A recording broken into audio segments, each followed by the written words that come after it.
Bismillahirrahmanirrahim. Assalamualaikum warahmatullahi wabarakatuh.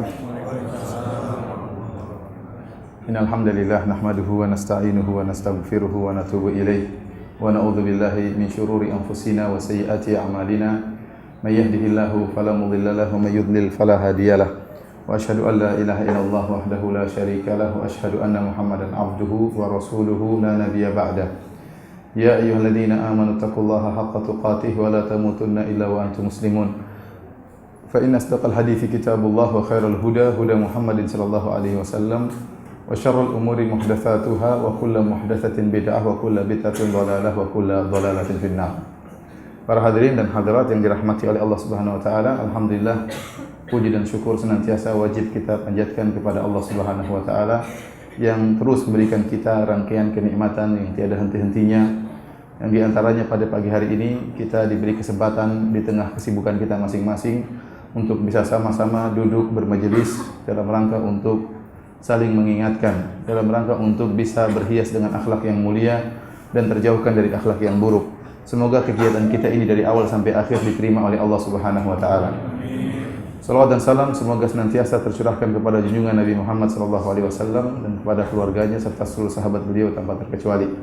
Topik yang kita akan bahas pada pagi hari ini sebagaimana telah diumumkan tentang tawadhu dan al-kibar, tentang dua sifat yang saling bertentangan dan kontradiktif, yaitu tawadhu, sifat merendah, dan satunya kibar, sombong.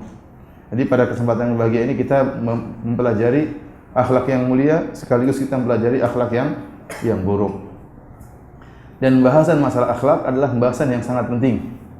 Oleh karenanya akhlak yang mulia merupakan sebab terbesar yang memasukkan orang dalam surga setelah tauhid. Saya ulangi, sebab terbesar yang memudahkan orang masuk dalam surga setelah tauhid dan akidah yang benar adalah akhlak yang mulia. Dan sebaliknya sebab terbesar yang memudahkan seorang masuk neraka jahanam setelah kesyirikan adalah akhlak yang buruk. Oleh kerana hadis-hadis tentang keutamaan pelajari akhlak yang mulia sangat banyak ya, seperti Rasulullah SAW mengatakan aqrabukum minni majlisan yaumal qiyamati ahasinukum akhlaqa. Orang yang paling dekat denganku pada hari kiamat kelak adalah yang paling bagus akhlaknya. Berarti kalau orang akhlaknya paling bagus, dia paling dekat dengan Nabi sallallahu alaihi wasallam. Bahkan akhlak terhadap keluarga, kata Rasulullah SAW, khairukum li ahlihi wa ana khairukum li ahli. Sebaik-baik kalian di sisi Allah adalah yang terbaik bagi keluarganya dan aku adalah suami yang terbaik bagi keluargaku. Berkaitan dengan akhlak. Rasulullah SAW mengatakan, ahabbul a'mali ila Allah sururun tudkhiluhu ala qalbi muslim. Bahwasanya amalan yang paling dicintai oleh Allah Subhanahu wa taala adalah rasa senang, kebahagiaan yang kau masukkan ke hati saudaramu. Ya, ini juga berkaitan dengan akhlak. Rasulullah SAW mengatakan, ana zaimun bi baitin fi a'lal jannah liman hassana khuluquhu. Aku menjamin istana di bagian surga yang atas, bagian atas surga bagi orang yang memperbaiki akhlaknya. Ya, maksud saya, ya, hadis-hadis tentang keutamaan akhlak sangat banyak, ya. Ma min syai'in athqalu fil mizan yaumal qiyamah min husnil khuluq. Kata Rasulullah SAW, tidak ada sesuatu yang paling berat diletakkan di timbangan yang paling berat, memperberat timbangan kebajikan seperti akhlak yang mulia. Oleh karenanya usaha untuk berakhlak mulia sangat penting. Dan dia merupakan perkara yang paling memudahkan seorang masuk ke dalam surga gara-gara akhlak yang mulia. Kita lihat bagaimana bahkan terhadap akhlak terhadap hewan memudahkan orang masuk surga. Dalam hadis Rasulullah SAW menyebutkan ada seorang yang dia memindahkan gangguan dari jalan. Maka ghafarallahu, Allah mengampuni dia, Allah masukin dalam surga. Hadis yang masyhur juga tentang seorang wanita pezina yang kemudian dia menolong seekor anjing, kemudian dia berikan air minum kepada seekor anjing, masuk surga gara-gara menolong, bahkan berakhlak terhadap hewan. Sebaliknya, perkara yang paling mudah memasukkan orang dalam neraka jahanam setelah tauhid adalah akhlak yang buruk. Adalah akhlak yang buruk. Kata Rasulullah SAW, inna su'al khuluq la yufsidul amal kama yufsidul khal al-asala. Sungguhnya akhlak yang buruk merusak amalan. Sebagaimana al-khal yaitu cuka merusak madu. Jadi akhlak yang buruk merusak amalan, dan terlalu banyak hadis-hadis yang menjelaskan tentang ancaman bagi orang yang berakhlak yang buruk. Contohnya Rasulullah SAW mengatakan, Dan ini berkaitan dengan bahasan kita. Kata Rasulullah SAW, la yadkhulul jannata man kana fi qalbihi dzarratun min kibar. Tidak akan masuk surga orang dalam hatinya ada kesombongan meskipun sebesar zarrah. Zarrah itu ada beberapa tafsiran di kalangan para ulama. Ada yang mengatakan semut kecil, zarrah ya. Yang semut kecil itu kalau kita letakkan di timbangan mungkin tidak terdeteksi berapa beratnya. Kalau dia berada di atas punggung kita, kita tidak rasa saking ringannya ya. Ada yang mengatakan dzarrah adalah ya seorang kalau memukulkan tangannya di tanah, kemudian dia menepukkan tangannya, dia melihat ada sisa-sisa pasir atau sisa debu, itulah dzarrah, saking kecilnya. Kalau kita ambil satu, kita taruh timbangan, dia akan kerasa. Ada yang mengatakan dzarrah itu kalau seorang buka jendela, kemudian terkena cahaya matahari, terlihat ada butiran-butiran, itulah dzarrah. Kalau kita ambil satu, kita letakkan di timbangan, tidak akan ada beratnya. Artinya, ini ancaman yang berat. Orang memiliki kesombongan meskipun sebesar dzarrah, meskipun sangat kecil, dia tidak akan masuk surga. Kemudian yang lain seperti la yadkhul jannata qati. Orang yang memutuskan silaturahmi tidak akan masuk surga. Orang yang memutuskan silaturahmi tidak akan masuk surga. Orang yang makan harta anak yatim dengan cara yang haram, innal ladzina yakuluna amwalal yatama dzulman innama yakuluna fi butunihim nara. Sungguhnya orang-orang yang makan harta anak yatim dengan kezaliman, sungguhnya mereka masukkan api dalam perutnya.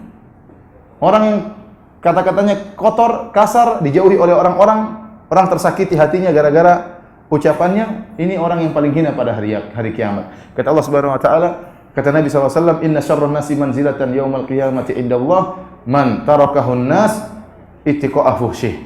Orang yang paling hina, yang paling rendah kedudukannya di sisi Allah pada hari kiamat adalah orang yang ditinggalkan manusia gara-gara mulutnya yang kotor, ngomongnya kasar, nyelekit, menyakiti orang. Ditinggal, ini berarti akhlaknya buruk. Dalam hadis dzukira oleh Nabi sallallahu alaihi wasallam anna fulana, dari hadis Abu Hurairah radhiyallahu anhu, disebutkan kepada Nabi tentang seorang wanita ya tasumun nahar wa taqumul lail, senantiasa puasa sunnah, senantiasa salat malam, wa tatasaddaq, dan senantiasa bersedekah, wa fi lisaniha syai'un tu'zi jiranaha, akan tapi dia sering menyakiti tetangganya dengan lisannya. Kata Rasulullah SAW tentang wanita ini waktu ditanya, la khaira fiha hiya finnar. Tidak ada kebaikan bagi wanita seperti ini, dia di neraka. Kenapa akhlaknya buruk? Ini dia hubungannya, ibadahnya bagus, puasanya oke, salat malamnya oke, tetapi lisan tidak bisa dia jaga, maka kata Rasulullah SAW, hiya finnar, dia di neraka jahannam. Karena para hadirin Allah Subhanahu wa taala, masalah akhlak bukanlah masalah yang sepele. Dia masalah penting. Seorang berusaha berakhlak yang mulia dan menjauhi akhlak yang buruk, ini perkara yang penting dan urgen. Ya, terutama sekarang kita sedang berdakwah. Ya, maka Anda di masyarakat harus berakhlak yang mulia, ramah sama orang, murah senyum, tegur sapa yang lainnya, menghormati yang tua, ya. Yang terkadang akhlak seperti ini hilang dari sebagian orang-orang yang ikut pengajian. Ini karenanya akhlak seperti ini harus kita jaga, ya. Apalagi sebagian Anda yang hadir penampilannya penampilan ustadz, ya. Iya, lebih ustadz daripada ustadz. Ustadznya Masya Allah ini. Lebih ustadz, jenggotnya oke, mantap. Orang lihat kira ustadz, tahu-tahu nggak pernah senyum, mukanya masam, ya repot. Mukanya masam. Menyakiti hati orang lain, terkadang tidak sopan sama orang. Ini semua merusak dakwah. Ini semua merusak dakwah. Tapi para hadirin yang Subhanahu wa ta'ala, pembahasan kita adalah tentang dua akhlak yang kontradiktif, yaitu tawadhu, akhlak yang mulia, dan al-kibar, sombong, adalah akhlak yang buruk. Kita bahas dari yang pertama, akhlak yang mulia, tentang tawadhu. Tawadhu ya diambil dari bahasa Arab dari wadha'a, yaitu artinya rendah. Jadi tawadhu itu merendahkan diri. Ya, merendahkan diri, ya. Tidak sombong, tidak meninggikan diri, tapi dia merendahkan diri.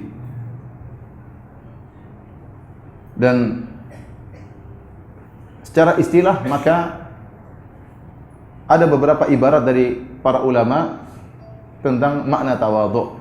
Namun itu hanyalah sebenarnya bukan khilaf di kalangan para ulama, tapi sekedar bentuk-bentuk dari bentuk-bentuk tawadhu yang semuanya kembali kepada merendahkan diri terhadap sama muslim yang lain, tidak merasa tinggi di hadapan sama muslim yang lain. Di antaranya misalnya perkataan Al-Junaid bin Muhammad rahimahullah Dia mengatakan at-tawadhu'u huwa khafdhul janah wa linul janib. Tawadhu adalah yaitu merendahkan diri dan mudah untuk bergaul, ramah dengan yang lain. Itu namanya tawadhu. Karena Rasulullah SAW dalam hadis mengatakan apa? Di antara bentuk akhlak yang mulia yang paling ditekankan adalah tawadhu. Kata Rasulullah SAW, akrabukum minni majlisan yaumal qiyamati ahasinukum akhlaqan. Al-muwatti'una aknafan alladhina ya'lafun wa yu'lafun. Kata Rasulullah SAW, orang yang paling dekat dengan aku pada hari kiamat kelak adalah orang yang paling bagus akhlaknya. Al-muwatti'una aknafan, orang yang membentangkan pundaknya, itu membentangkan tangannya. Alladhina ya'lafun wa yu'lafun, yaitu dia mudah bergaul dan mudah untuk diajak bergaul. Ini akhlak yang mulia orang seperti ini. Orang senang bergaul dengan dia. Orang betah duduk dengan dia. Kenapa? Dia tidak sombong. Tapi kalau orang sombong, orang menjauh darinya. Orang menjauh. Rasulullah SAW mengatakan, la khaira fi man la ya'laf wa la yu'laf. Tidak ada kebaikan bagi seorang yang tidak bisa bergaul dan tidak bisa diajak bergaul. Kenapa tidak bisa bergaul? Karena ada kesombongan dalam dirinya. Kenapa tidak bisa diajak bergaul? Orang tidak cocok dengan dia. Mungkin keangkuhan, mungkin mulutnya kotor dan lainnya. Oleh karenanya perkataan Al-Junaid bahwasanya tawadhu khafdhul janah, yaitu rendah di hadapan sesama muslim yang lain. Walinul janib, itu mudah untuk bergaul. Al-Fudail bin Iyad rahimahullah pernah ditanya tentang tawadhu. Maka dia berkata, yakhda'u lil haqq wa yanqadu lahu wa yaqbaluhu mimman qalahu. Namanya tawadhu yaitu dia tunduk kepada kebenaran dan dia menerima kebenaran dari siapapun yang mengucapkannya. Walau sami'ahu min sabiyyin qabilahu. Kalau dia mendengar kebenaran tersebut dari anak kecil, dia akan terima. Kenapa? Dia tidak sombong. Kebenaran datang dari siapa saja dia terima.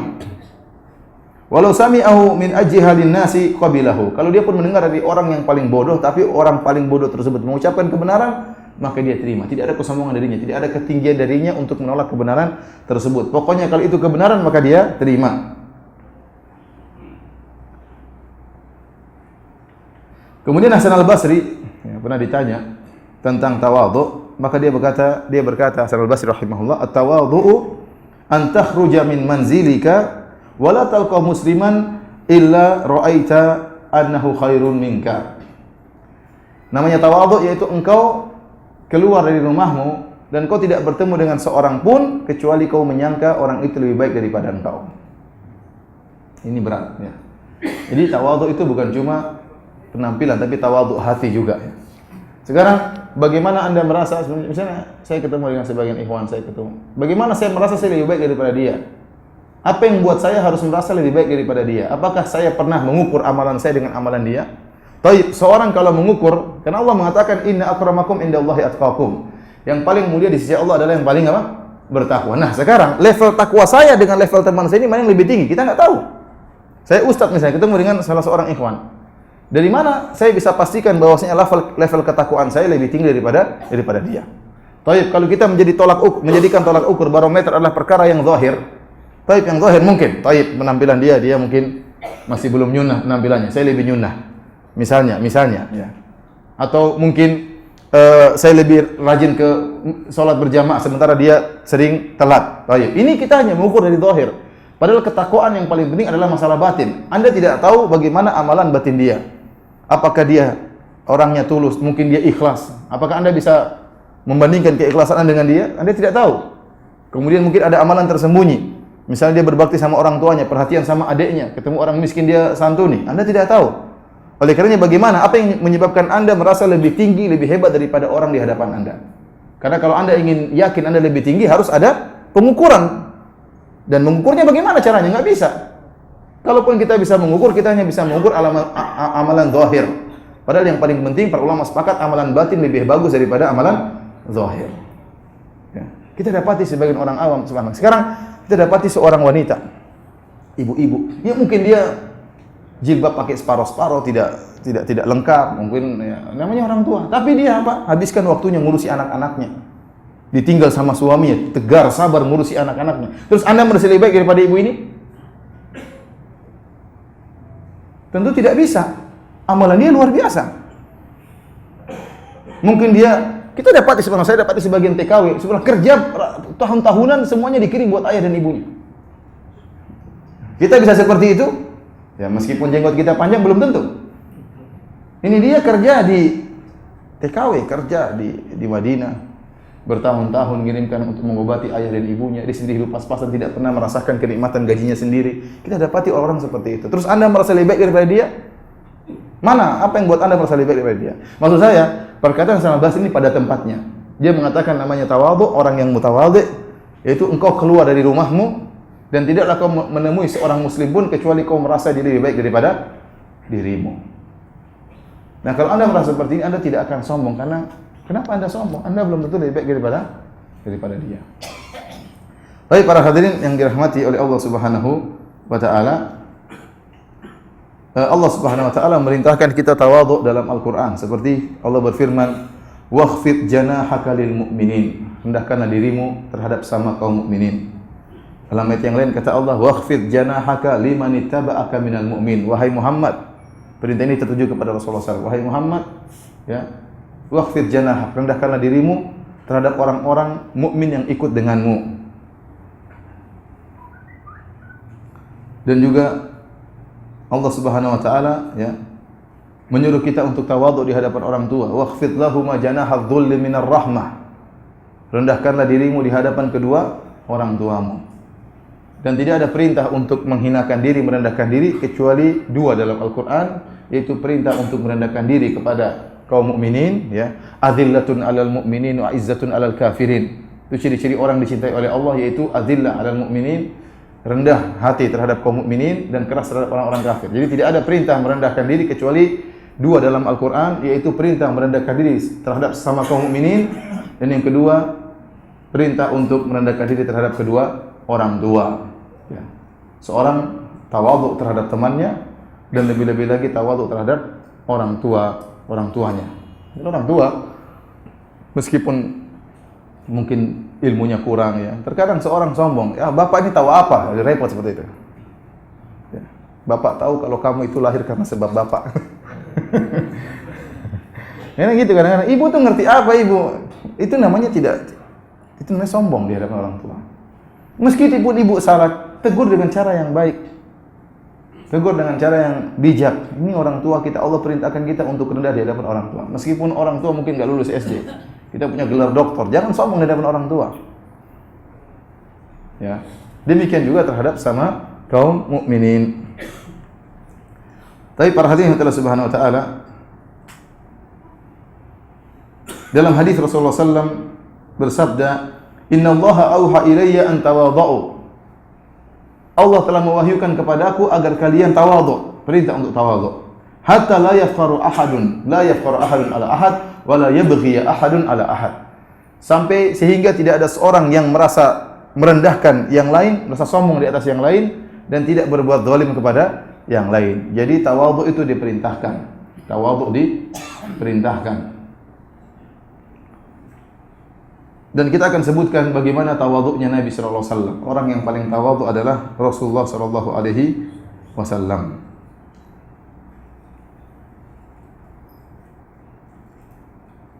Rasulullah sallallahu alaihi wasallam tatkala Fatu Makkah, Rasulullah sallam masuk, ya, ke dalam kota Mekah dalam kondisi tawadhu. Beliau naik di atas unta beliau, menundukkan pandangan beliau, ya, sampai-sampai disebutkan dagu beliau hampir mengenai pelana dari unta beliau. Beliau tidak sombong, tidak angkuh. Padahal ini saatnya waktu untuk angkuh. Kenapa Rasulullah SAW diusir dari kota Mekah, ya, 8 tahun yang lalu diusir, dan para sahabat diusir. Sekarang setelah 8 tahun, pada tahun 8 Hijriah, Rasulullah SAW balik untuk menaklukkan kota Mekah. Untuk menaklukkan kota Mekah. Akan tapi beliau tatkala masuk kota Mekah, beliau tidak sombong dan angkuh, bahkan merendahkan diri. Bahkan merendahkan diri di hadapan Allah Subhanahu wa taala karena beliau tahu segala kenikmatan, segala kemudahan dari Allah Subhanahu wa taala. Kapan seorang sombong dan angkuh? Kalau dia lupa bahwasanya segala kelebihan ini semata-mata dari Allah. Dia merasa dia punya andil dalam keberhasilan dia. Itulah maka muncul kesombongan. Tapi kalau dia tahu bahwa seluruhnya adalah dari Allah, seluruhnya adalah sebab dari Allah, seluruhnya Allah yang atur, maka dia akan jauh dari kesombongan. Ya. Bahwasanya dia tidak punya andil dalam keberhasilannya, semuanya semata-mata dari Allah Subhanahu wa taala, maka akan hilanglah kesombongan tersebut. Tapi kalau hilang makna ini dari benaknya, maka dia akan sombong dan angkuh. Pernah juga ya, ada seorang Arab Badui datang menemui Nabi sallallahu alaihi wasallam dalam kondisi ketakutan. Kenapa? Ini pimpinannya kaum muslimin. Dia ketakutan.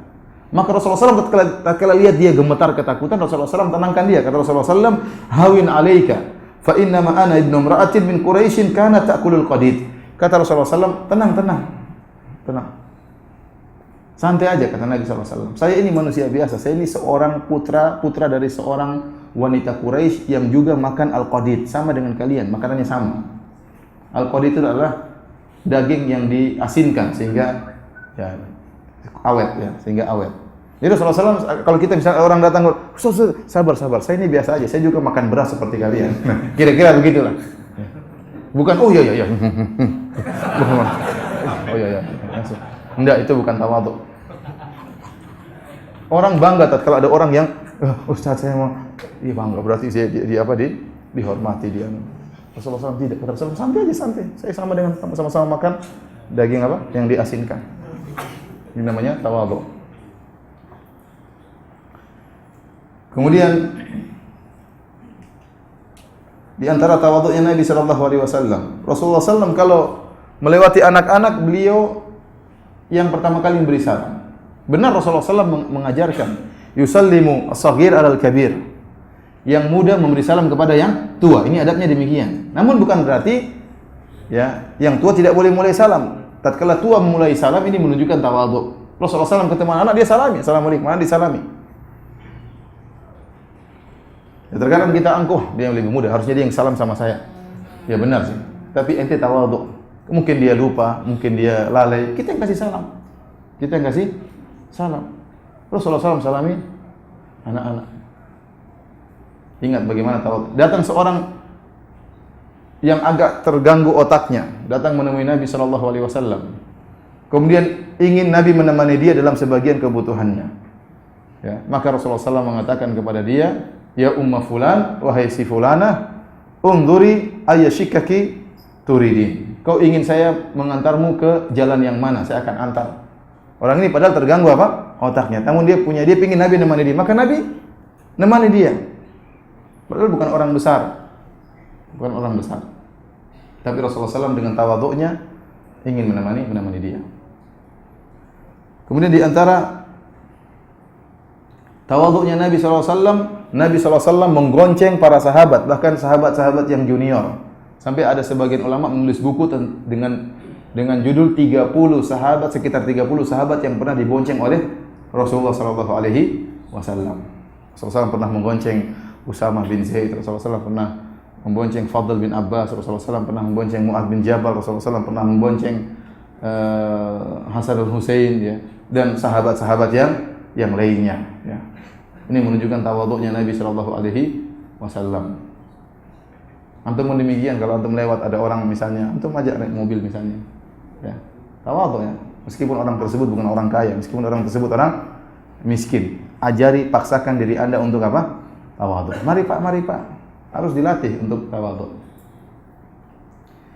Kemudian di antara tawadhu Nabi sallallahu alaihi wasallam, pernah ada seorang wanita, anna imra'atan sauda kanat takummul masjid. Ada seorang wanita berkulit hitam. Dia kerjaannya adalah membersihkan Masjid Nabawi. Jadi tukang sapu-sapu masjid. Ya, tidak ada yang perhatikan. Perempuan berkulit hitam bersihkan masjid. Faqadaha Rasulullah sallallahu alaihi wasallam. Suatu hari Rasulullah sallallahu tidak lihat wanita ini. Berarti Rasulullah sallallahu perhatian. Rasulullah sallallahu perhatian terhadap seorang wanita hitam yang mungkin budak, yang tidak dianggap oleh orang lain. Namun budak ini melakukan perbuatan mulia. Kenapa? Dia bersihkan masjid. Dia bersihkan rumah Allah Subhanahu wa taala. Maka waktu Rasulullah SAW tidak melihat dia, Rasulullah SAW fasa'ala anha. Rasulullah SAW bertanya, di mana wanita tersebut, wanita hitam tersebut?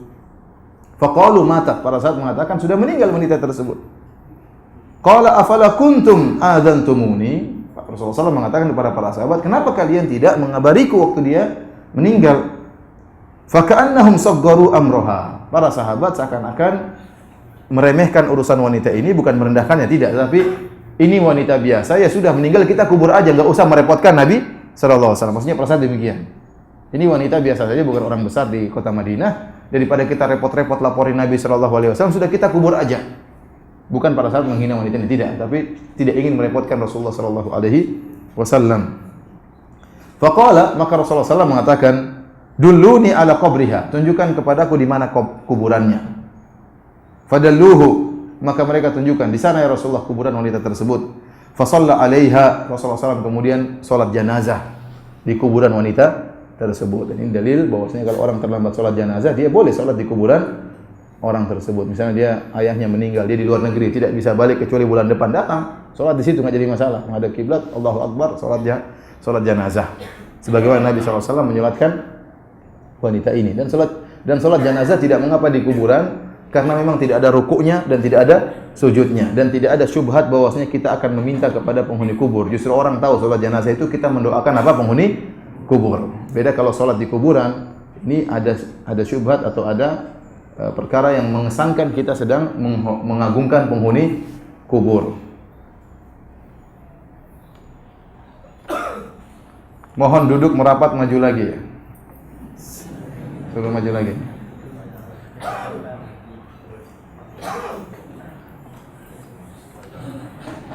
Masih yang di luar nggak ada AC.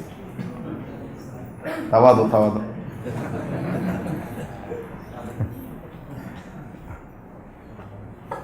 Rasulullah SAW disebutkan dalam riwayat, beliau dahulu waktu duduk bersama para sahabatnya tidak di tempat yang tinggi, tapi rata dengan sahabat, sehingga orang-orang tidak bisa membedakan mana Nabi dan yang lainnya. Kalau ada orang datang dari luar kota Madinah, tidak tahu mana Nabi, mana yang lainnya, sehingga bingung mencari Nabi SAW. Oleh karenanya para sahabat membuat semacam gundukan agar Rasulullah SAW duduk lebih tinggi daripada yang lainnya. Tujuannya bukan sombong, ya, namun supaya bisa lebih didengar dan orang yang datang dari luar bisa mengenal itulah Rasulullah sallallahu alaihi wasallam.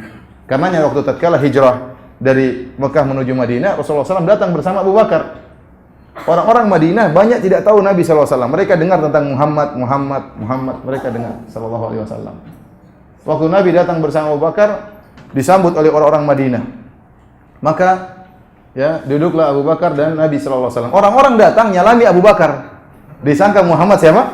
Abu Bakar. Kalau kita tapi Abu Bakar apa namanya? Langsung segera Abu Bakar meletakkan apa namanya? Kalau tidak salah dia menaungi Nabi, baru orang sadar ternyata itu siapa? Muhammad, bukan yang tadi. Saking tawadhu'nya Nabi, tidak ada beda antara dia dengan murid-muridnya. Orang menyangka Abu Bakar adalah Rasulullah sallallahu alaihi wasallam. Jadi Nabi tawadhu dalam hal pakaian, tidak berbeda juga dengan yang lainnya, sehingga tidak ada yang bisa membedakan mana Nabi dan para sahabatnya. Tapi para hadirin Allah Subhanahu wa taala, setelah Rasulullah SAW menyolatkan wanita hitam tersebut, Rasulullah SAW berkata, "Inna hadhil kubur mamlu'atun zulmatan ala ahliha." Sungguhnya kuburan-kuburan ini dipenuhi dengan kegelapan terhadap penghuninya. Wa inna Allah azza wa jalla yunawwiruha lahum bi salati alaihim. Dan Allah akan memberi penerangan terhadap kuburan-kuburan tersebut dengan aku menyolati mereka. Di antara tawadhu Nabi sallallahu alaihi wasallam, Rasulullah sallam ikut bersama para sahabat tatkala menggali perang Khandaq. Tatkala perang Khandaq. Jadi sebagaimana pernah kita sampaikan dalam sirah Nabi, waktu terjadi perang Khandaq, datang sekitar 10.000 pasukan bergabung dari orang-orang Quraisy dan juga suku-suku Badui yang lainnya. Mereka ingin membumi hanguskan Madinah. Maka mereka datang dengan pasukan penuh sekitar 10.000, sementara kaum muslimin jumlahnya cuma 2.000. Secara logika 2.000 pasti kalah dengan 10.000. Oleh karenanya Rasulullah SAW melakukan strategi yang lain, bukan strategi perlawanan, karena perlawanan secara logika kalah. Ya, 2.000 lawan 10.000, sementara dikepung ini susah. Sementara di dalam Madinah sendiri ada orang-orang Yahudi yang sewaktu-waktu bisa berkhianat. Nah, kalau orang Yahudi berkhianat, maka kaum muslimin akan diserang dari dua belah pihak. Oleh karenanya Rasulullah SAW akhirnya mendengarkan ide dari salah seorang sahabat. Akhirnya dibuatlah Khandaq dengan jarak berkilo-kilo, kemudian lebarnya 4 meter dengan kedalaman 4 meter. Supaya apa? Supaya kuda tidak bisa melewati lubang tersebut. Ya. Disebutkan tatkala mereka menggali, maka hasil gundukan dari galian tersebut merupakan tempat untuk berlindung. Untuk berlindung, sehingga kalau ada panahan kena pasir, tidak kena orang. Ini disebut oleh sebagian ulama. Intinya waktu menggali tersebut, Rasulullah SAW ikut menggali. Dan waktu itu musim dingin dan musim paceklik, kurang makanan. Sampai para sahabat akhirnya mengikat perut mereka dengan batu karena kelaparan. Dan mereka mengeluh kepada Nabi karena kelaparan. Waktu mereka mengeluh kepada Nabi, ternyata Nabi juga ikat perutnya dengan apa? Dengan batu, sama-sama lapar. Dan Rasulullah SAW mengatakan, Innal aisha aisyul akhirah, warhamil ansar, warhamil ansar wal muhajir. Ya Allah, sungguhnya kehidupan yang hakiki adalah kehidupan akhirat. Ini kehidupan susah seperti ini, kelaparan hanya sebentar. Kehidupan yang hakiki adalah di akhirat. Ya Allah, rahmatilah kaum ansar dan kaum muhajirin. Maksud saya Rasulullah SAW tawadhu, ikut serta menggali pasir sampai akhirnya tubuh beliau penuh dengan debu dan yang lainnya. Sebagaimana para sahabat lapar, beliau juga lapar, alaihi salatu wa afdalu taslim.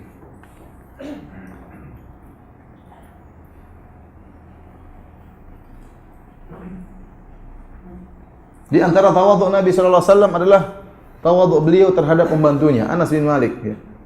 Anas bin Malik mengatakan, laqad khadimtu Rasulullah sallallahu alaihi wasallam 10 sinin. Aku telah menjadi pembantu Nabi selama 10 tahun. Dan tidak pernah Rasulullah SAW mengatakan, halla fa'alta, halla tarakta. Tidak pernah Rasulullah SAW mengatakan, kenapa kau tidak bikin begini? Kenapa kau bikin begini? Tidak pernah Rasulullah SAW mengatakan kepada Anas selama 10 tahun. Ya, biasanya majikan itu kasar terhadap apa? Pembantu, kasar terhadap supirnya, kasar terhadap pembantunya. Kenapa? Dia merasa punya, ya, memberikan gaji kepada mereka sehingga kasar. Rasulullah SAW tidak pernah demikian. Kemudian Rasulullah SAW juga tawadhu terhadap keluarganya. Ya. Bagaimana Rasulullah SAW ya sabar dengan istri-istrinya. Bagaimana saya sering merenungkan tentang siapa? Sofiyah radhiyallahu anha. Sofiyah radhiyallahu anha bintu Huyai bin Akhtab. Subhanallah. Diserang oleh Nabi SAW keluarganya. Maka meninggallah ayahnya. Ayahnya pemimpin orang Yahudi, meninggal. Omnya juga meninggal. Suaminya juga meninggal. Kakaknya, keluarganya semua meninggal. Dalam satu hari dibunuh oleh Rasulullah SAW dan para sahabatnya. Setelah itu Rasulullah SAW menikahi Sofiyah. Sebagai seorang manusia memiliki sifat manusiawi, tentunya benci kepada Rasulullah SAW karena dengan sebab Nabi terbunuhlah ayahnya, terbunuhlah kakaknya, terbunuhlah suaminya, terbunuhlah saudara-saudaranya. Namun Rasulullah SAW bisa mengambil hati Sofiyah. Rasulullah SAW mengerti kondisi Sofiyah sehingga Rasulullah SAW menawan hatinya dengan akhlak yang mulia, dengan tawadhu. Di antara tawadhu Nabi terhadap Sofiyah, waktu Rasulullah SAW bawa Sofiyah, kemudian Sofiyah ingin naik di atas onta, maka Rasulullah SAW tegakkan lututnya agar pahanya diinjak oleh Sofiyah untuk naik apa? Onta. Bayangkan. Antum pernah gitu sama istri, tawadhu sama istri? Silakan mam, injak. Manjat, mengambil apa? Ini Rasulullah SAW melakukan di hadapan para sahabat. Para sahabat lihat semua. Bagaimana Rasulullah SAW muliakan istri dengan tawadhu di hadapan istrinya. Rasulullah SAW duduk menegakkan lututnya agar pahanya diinjak oleh Sofiyah untuk naik di atas onta. Kita susah seperti itu. Harusnya kita pun demikian. Jadi kalau kita naik mobil, kita bukakan pintu buat istri, silakan istriku, sayangku. Sudah? Awas bajunya masuk. Nah, itu baru tawadhu sama istri. Tapi sebaliknya. Ya, nah, udah lewat sana. Itu gas tolong masukin, Mam. Mamnya disuruh bawa gas, masukin dalam apa? Maminya. Ini sayang saya suruh ngangkat gas. Gimana?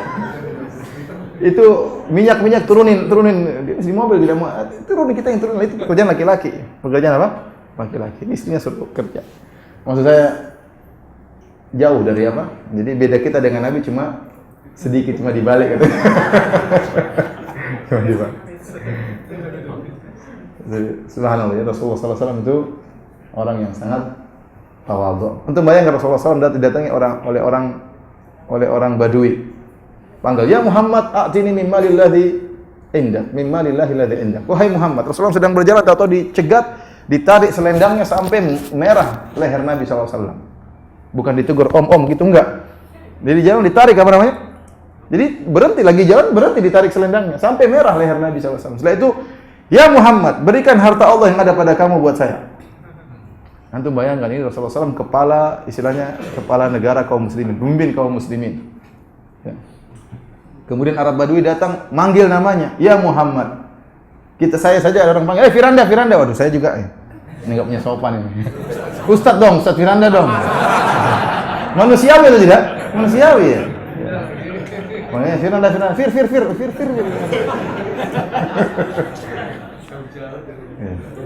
Jauh-jauh dari Madinah panggilnya Fir.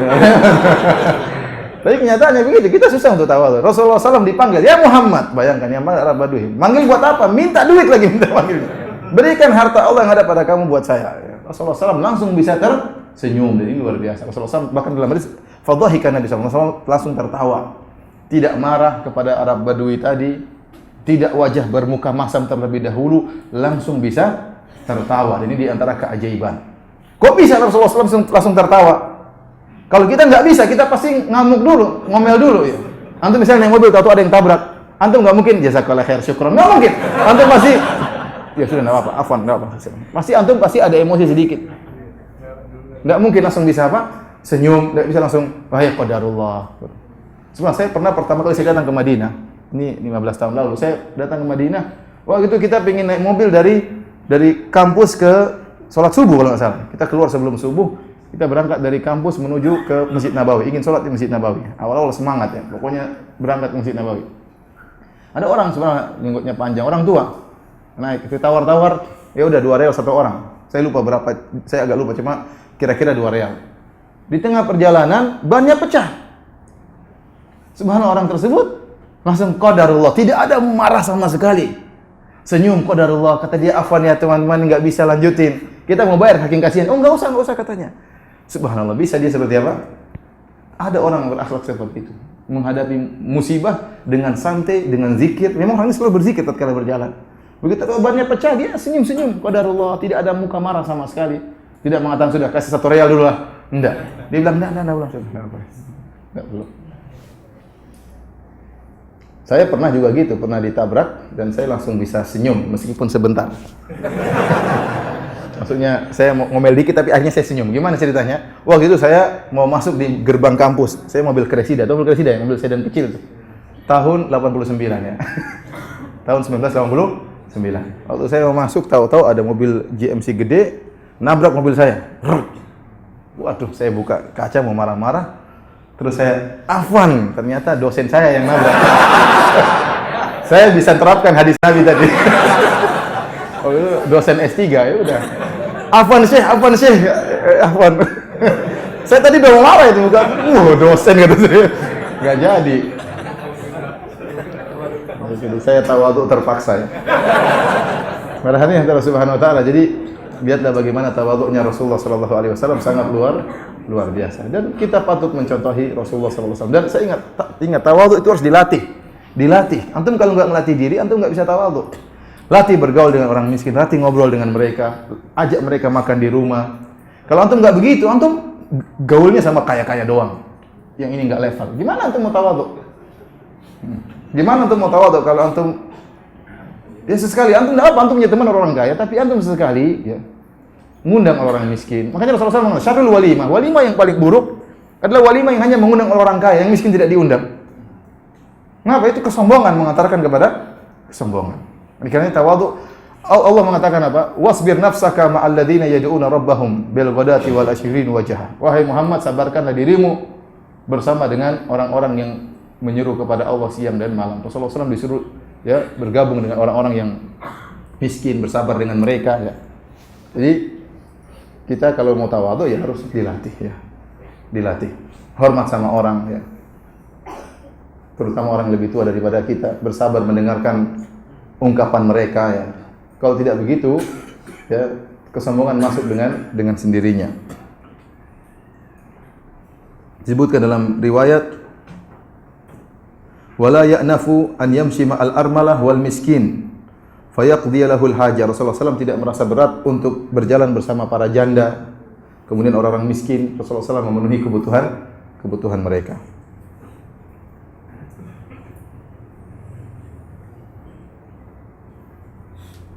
Tapi para hadirin hadirat subhanahu wa ta'ala, di antara keutamaan tawadhu, orang yang tawadhu dimasukkan ke dalam surga. Orang yang tawadhu dimasukkan ke dalam surga.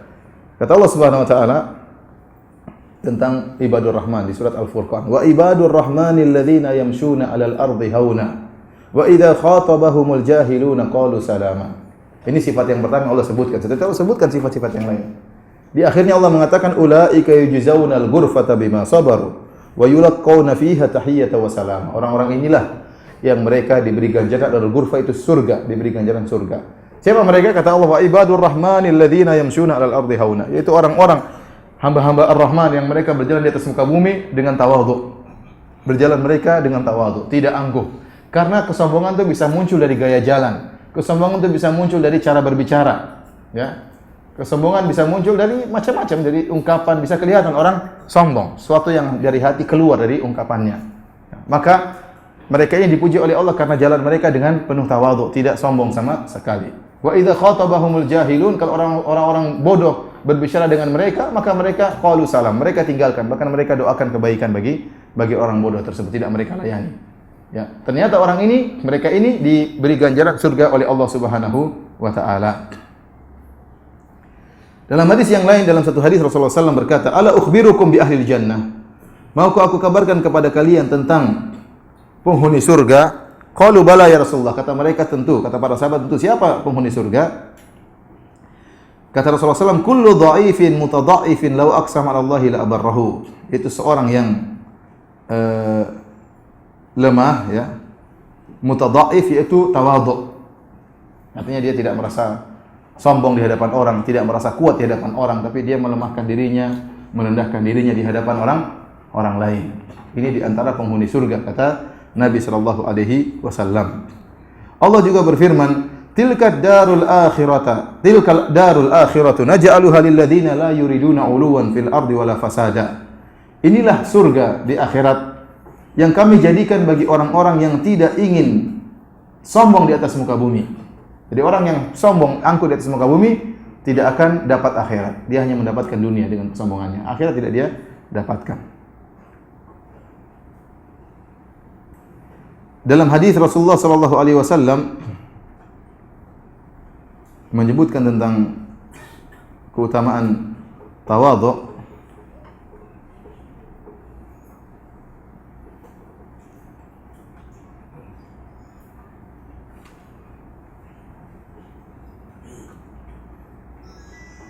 Makna dari hadis tersebut saya lupa cantumkan. Maknanya itu man taraka libasan, barang siapa meninggalkan suatu pakaian yang dia takut pakaian tersebut mendatangkan kesombongan, ya, maka Allah akan panggil dia pada hari kiamat dan Allah menyuruh dia untuk memakai gaun iman dari mana yang dia sukai. Ini dalil bahwasanya orang yang tawadhu, ini ada baju dia punya, tapi baju ini bisa bikin sombong.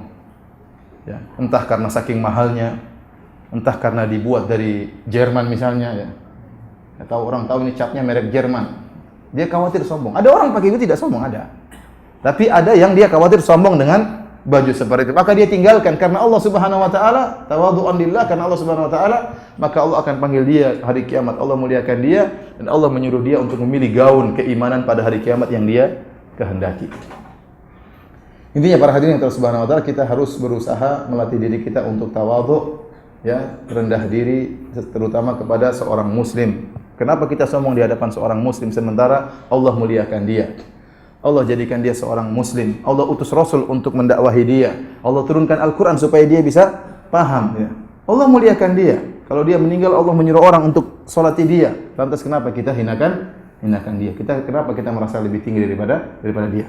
Tapi para hadirin yang Subhanahu wa taala, ini masalah tawadhu, dan sekarang kita beranjak kepada perangai yang kedua tentang al-kibar, sombong. Apa itu hakikat sombong? Sombong ini mengerikan, ya.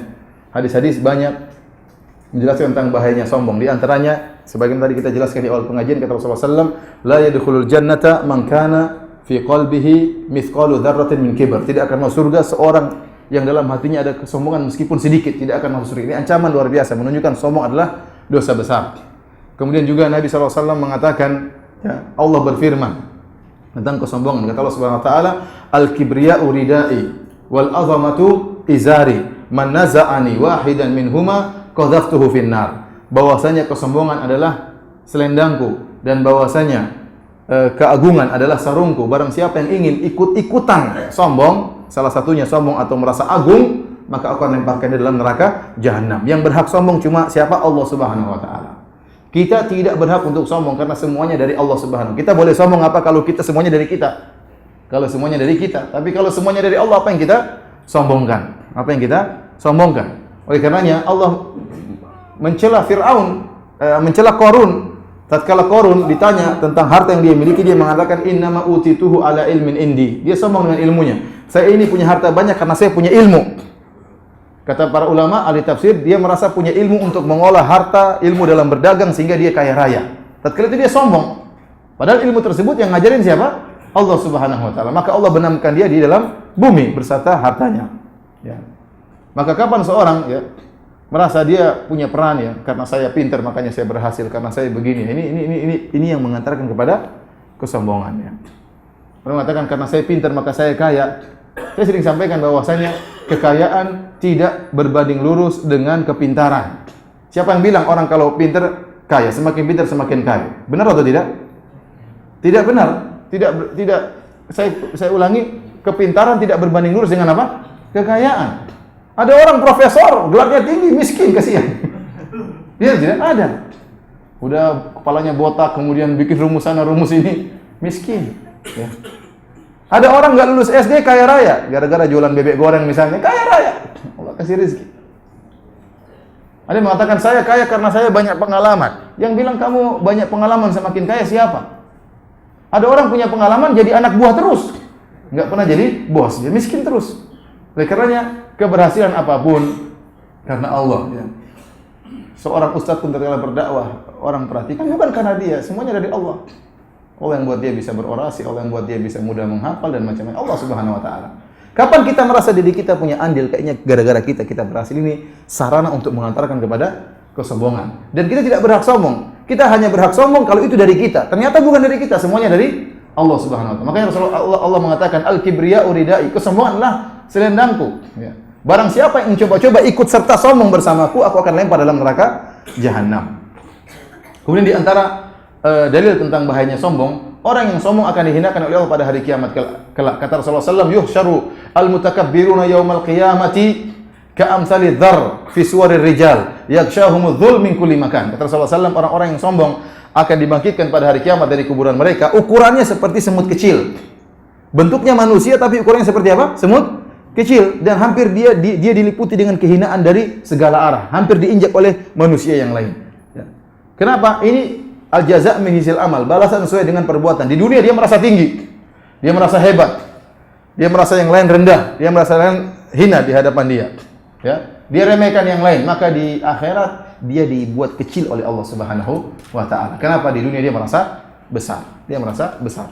Ini kehinaan, ya. Orang yang sombong dihinakan ya oleh Allah Subhanahu wa taala di akhirat kelak. Kemudian tempat orang-orang yang sombong, kata Allah Subhanahu wa taala, fa bi'sa mathwal mutakabbirin. Neraka adalah tempat yang buruk bagi orang-orang yang sombong. Para hadirin yang Allah Subhanahu wa taala, apa sih hakikat sombong? Ya. Rasulullah SAW menjelaskan tentang kesombongan. Tatkala Rasulullah SAW mengatakan la yadkhulul jannata man kana fi qalbihi mithqalu dzarratin min kibr. Tidak akan masuk surga seorang dalam hatinya ada kesombongan meskipun sebesar zarrah. Qala rajulun, ada seorang bertanya, sahabat, inna rajula yuhibbu an yakuna thawbuhu hasanan wa na'luhu hasanatan. Ya Rasul, ada seorang suka bajunya bagus, sendalnya bagus. Ya. Ini zaman dulu ya. Zaman dulu seorang berhias dengan apa? Dengan baju dan sendal. Kalau sekarang dengan HP, dengan mobil ya, enggak tanya sendal lagi, tapi dengan apa? Dengan macam-macam, dengan kunci mobil ya. Kalau dulu yang mau bergaya apa? Bergaya baju sama apa? Sendal. Mau gaya dengan apa?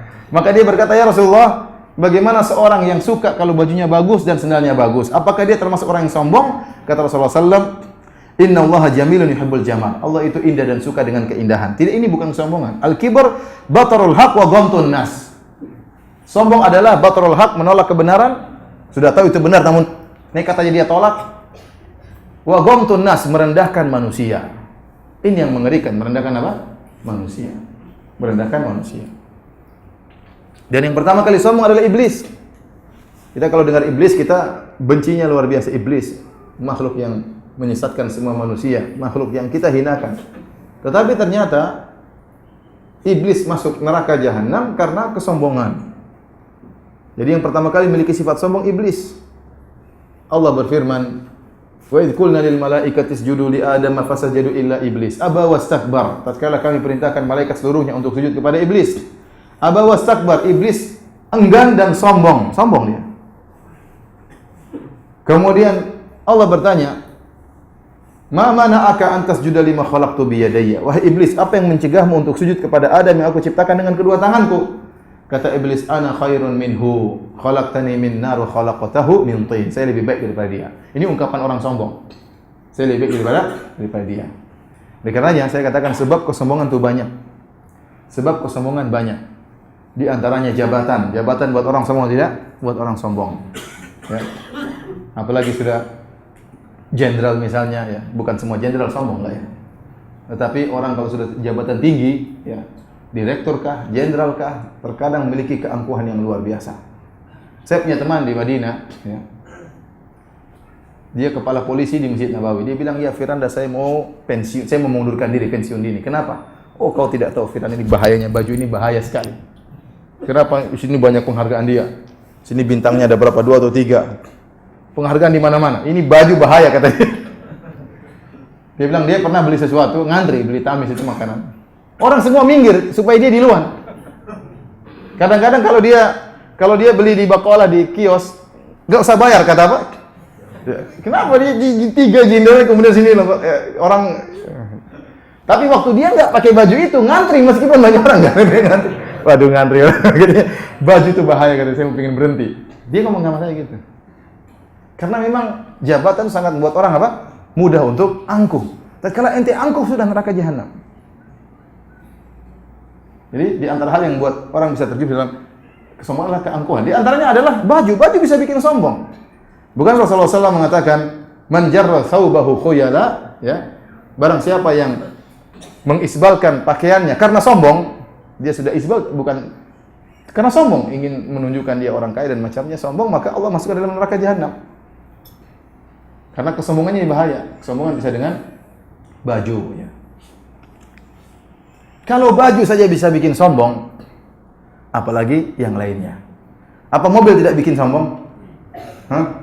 Apa rumah mewah tidak bikin sombong? Saya bukan melarang antum punya rumah mewah, tidak. Antara antum dengan Allah. Saya tidak melarang antum punya mobil mewah, itu urusan antum dengan Allah. Tetapi jangan sampai rumah mewah tersebut, mobil mewah tersebut buat Anda apa? Sombong. Karena potensi untuk sombong dengan rumah mewah, dengan mobil mewah, ini sangat mudah. Kalau antum naik motor, ya, gimana antum mau sombong? Ketemu orang di mobil, ya, "Assalamualaikum." Gimana mau sombong? Ya, "Assalamualaikum." Tawadhu, terpaksa ini. Apalagi antum naik sepeda, gimana mau sombong? Coba antum naik mobil mewah, ya, "Assalamualaikum." Gayanya lain. Bener. Ente turun nih, bukan saya nuduh orang ya. Ente turun dari mobil, bukan menghina orang yang punya Avanza ya. Ente turun dari Avanza, beda dengan ente turun dari Alphard, iya tidak? Ada beda atau tidak? Ada beda atau tidak? Padahal cuma dijemput, bukan punya. Apalagi yang punya. Bukan berarti punya Alphard jadi sombong. Itu urusan ente dengan Allah. Cuma saya ingatkan, mobil-mobil mewah, barang-barang mewah, jangan bikin ente apa? Sombong. Kalau ente untuk berkhidmat kepada agama, untuk bersyukur kepada Allah, nggak jadi masalah. Allah tidak pernah melarang kita punya rumah yang luas, tidak. Tapi hati-hati, intinya harus bersyukur kepada Allah dan jangan mengantarkan kepada kesombongan. Ingat tentang Ashabul Kahfi tatkala 2 orang berdialog, Allah sebutkan dalam Al-Qur'an. Dia mengatakan, "Ana aktsaru minka mala wa azzu nafara." Dia sombong, dia mengatakan saya lebih banyak harta dan lebih banyak kabilahku, keturunanku. Jadi sombong bisa dengan harta. Saya punya harta lebih banyak, sombong. Orang bisa sombong dengan kecantikan, saya lebih cantik. Dan macam-macamnya. Dan yang paling mudah buat orang sombong di antaranya sombong dengan ilmu. Ilmu ini paling mudah buat orang apa? Sombong. Baik ilmu dunia maupun ilmu akhirat. Ya, oleh karenanya ustadz itu sangat potensi untuk sombong. Benar. Apalagi sudah punya gelar misalnya. Yang enggak punya gelar saja bisa sombong, apalagi yang punya gelar. Sangat potensi. Kenapa? Dia merendahkan orang. Dia lupa bahwasanya yang muda harus menghormati yang tua. Dia lupa bahwasanya ilmu itu harus mengantarkan orang kepada tawadhu, bukan semakin apa? Sombong, bukan semakin angkuh. Tapi antum jangan tuduh ustaz antum apa? Sombong, tidak. Oleh karena para hadirin tersebut, antum pun yang punya ilmu ya, jangan sombong. Saya pernah ditanya sama orang, "Ustaz, saya kenapa sekarang agak merasa tinggi setelah saya belajar agama?" Saya pernah ditanya demikian. Saya bilang, "Apa yang ente sombongkan ente? Bahasa Arab aja nggak bisa sudah mau sombong." Belajar nggak pernah belajar bahasa Arab, ente mau sombong. Apa yang ente sombongkan? Ente sama anak-anak orang Arab sana masih kecil, mereka sudah bisa bahasa Arab. Ente belum bisa sampai sekarang. Apa yang ente sombongkan? Terkadang orang sombong itu apa? Karena nggak tahu dunia luar. Dia cuma dalam katak dalam tempurung, tidak tahu dunia luar. Coba kalau ente ke Madinah, ente lihat banyak orang pintar, semuanya pintar. Teman-teman kelas ente pintar-pintar. Yang satu hafal Quran, yang satu hafal ini, hafal qiraah sab'ah, ya. Yang satu hafal alfiyah. Di sana ada supir hafal 1000 bait tentang hadis, 1000 bait dia hafal. Ini supir padahal hafal orang Mauritania. Apa yang ente sombongkan? Namun kapan dia menjadi sombong? Karena dia cuma di kampung aja, nggak pernah keluar. Jadi seakan-akan dia yang paling apa? Hebat. Oleh karenanya para hadirin Subhanahu wa taala, banyak hal yang bisa mengantarkan kita kepada kesombongan. Ingat, kapan kita sombong maka kita terancam dengan neraka jahanam. Dan ingat, sombong itu masalah hati. Tadi tatkala sahabat mengatakan, "Ya Rasulullah, ya, rajul yuhibbu an yakuna thawbuhu hasanan wa na'luhu hasanah." Ya Rasulullah, seorang suka kalau bajunya indah, sendalnya indah. Apakah dia sombong? Kata Rasulullah SAW, tidak. Innallaha jamilun yuhibbul jamal. Sungguhnya Allah indah dan suka dengan keindahan. Yang dilarang kata Rasulullah SAW, gomtun nas, merendahkan manusia. Kalau baju bagus tersebut mengantarkan Anda merendahkan manusia, maka itulah kesombongan. Kalau rumah mewah Anda mengantarkan kepada merendahkan manusia, itulah kesombongan. Kalau jabatan Anda menjadikan Anda rendah, meremehkan orang lain, maka itulah kesombongan. Ya. Dan lain sebagainya. Karenanya kita berhati-hati, semoga Allah Subhanahu wa taala menjauhkan kita daripada sifat-sifat sombong.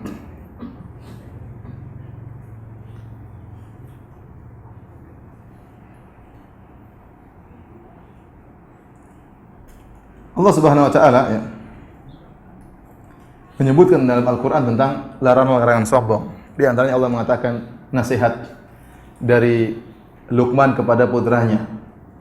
Kata Luqman, "Wala tusair khaddaka lin-nas wala tamshi fil ardi maraha." Jangan kau tusair khaddaka, engkau memalingkan lehermu dari manusia. Jadi kalau bicara kita perhatian. Orang bicara kita hormati, jangan kita ya, kenapa? Orangnya di situ. Ya, kenapa? Ini sombong. Kenapa ente tidak lihat dia? Apa dia hina? Ada orang disalami. Assalamualaikum, waalaikumsalam. Ya. Lihat, ente lihat kalau dia sudah berusaha pasang gigi, senyum, ente kemudian tidak nengok sama sekali. Ya, kecuali ada uzur tertentu, dia sibuk saking ramainya orang, itu lain cerita. Tapi kalau cuma berdua, bertiga, apa salahnya ente senyum dapat pahala, salaman berguguran dosa-dosa. Saya di Masjid Nabawi, saya pingin salaman, saya ingin dosa saya terhapus. Orang kalau salami saya semangat. Kenapa? Ini manfaatnya buat saya. Supaya dosa-dosa saya apa? Berguguran. Sakit hati orang kalau orang salami, ya, Assalamualaikum. Enggak dilihat. Sakit hati. Nah, Allah melarang. Maka akhlak ini perkara yang penting. Sampai dalam Al-Quran Allah jelaskan secara detail. Wala tusair khaddaka linnas. Jangan kau berbicara manusia sambil melingkan apa? Wajah. Wala tamshi fil ardi maraha. Jangan kau berjalan dengan penuh kesombongan. Dalam ayat yang lain kata Allah Subhanahu wa taala dalam surat Al-Isra, "Innaka lan takhriqal arda wa lan tablughal jibala tula." Jangan kau berjalan di atas muka bumi dengan kesombongan. Sungguhnya tinggimu tidak akan menyamai gunung dan kau tidak akan menembus bumi. Kamu itu boleh sombong kalau ada sebab yang buat kau sombong. Contohnya misalnya seorang tinggi, badannya besar sebesar gunung, dia boleh sombong. Tapi kamu kecil, cuma 1,5 kali setengah. Ada yang 1,6, 1,7 masih mending, jarang-jarang. Biasanya 1,6. Orang Indonesia berapa tingginya biasa? Hah? 1, berapa? 1,7 ketinggian. Orang Indonesia biasanya berapa? 1,6. Saya masih ingat ada polisi dulu pernah ikut tes. Kemudian ditanya, "Berapa tinggimu?" 163, siap. Itu pendek mau bukan tinggimu katanya. Saya punya teman orang Kosovo, tinggi, mungkin 2 meter tingginya, tinggi, atau enggak 1,9. Cerita omnya datang dari Kosovo, datang umrah atau haji kalau nggak salah. Setelah itu pulang ketemu teman saya, dia protes, kata dia, "Itu siapa orang-orang kecil-kecil penuhi masjid di Masjid Nabawi?" Itu orang Indonesia itu. Jadi masjid terpenuhi ya. Mau saya, apa yang ente sombongkan? Ente kecil. Ente dari satelit tidak kelihatan. Terus ente mau sombong. Innaka Walan tablughal jibala tula, kau tidak bisa menyamai tingginya gunung. Kalau kau badannya gede, kelihatan seperti tembok besar Cina dari luar angkasa, ya bolehlah kau sombong. Tapi kau kecil, kalau kau tidak ada juga nggak jadi masalah di dunia ini. Paham? Kalau kau hilang nggak ada masalah, masih banyak orang seperti kamu. Maka ente jangan merasa saya harus ada, saya harus gini. Merasa kalau ente nggak ada masalah. Siapapun orangnya. Kalau ente dai tidak ada, ente juga di masalah. Masih banyak Allah bikinkan dai yang lain. Kemudian ente merasa saya yang paling ini, saya enggak bisa ente. Ente enggak ada pun enggak ada masalah. Allah akan ciptakan dai-dai yang lain. Ente bersyukur jadi dai, tapi jangan sombong dengan diri Anda. Oleh maksud saya, kita tidak punya sebab untuk sombong. Oleh karena ada seorang datang menemui Mutarrif bin Abdullah, dia mengatakan, "Tahukah kamu siapa saya?" Kata Mutarrif, "Saya tahu. Kamu terciptakan dari air mani yang hina dan nanti ujungnya akan menjadi bangkai yang bau dan sekarang kamu ada tai dalam perutmu.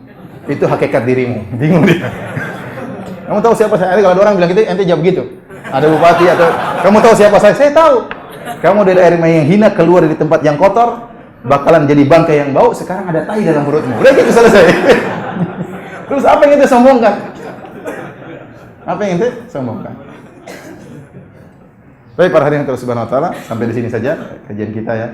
Ini semua teori, yang paling penting adalah praktek. Jangan sombong, jangan angkuh. Ingat, jangan sombong karena harta, jangan sombong karena pakaian, jangan sombong karena HP ya. Jangan sombong juga terutama karena ilmu. Ilmu itu harus membuat orang semakin apa? Tawadhu. Dan ilmu ini perkara yang paling mudah buat orang sombong. Antum dengan enggak antum merendahkan yang lainnya, ya, seorang dengan yang lain. Intinya jangan sombong dengan berbagai macam hal-hal yang bisa menimbulkan kesombongan. Demikian saja, kalau ada yang bertanya saya persilakan.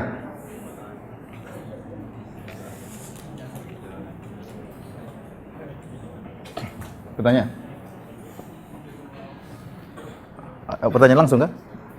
Ada mau pertanyaan langsung? Jangan pada tawadhu semua bisa. Jadi kamu angkat.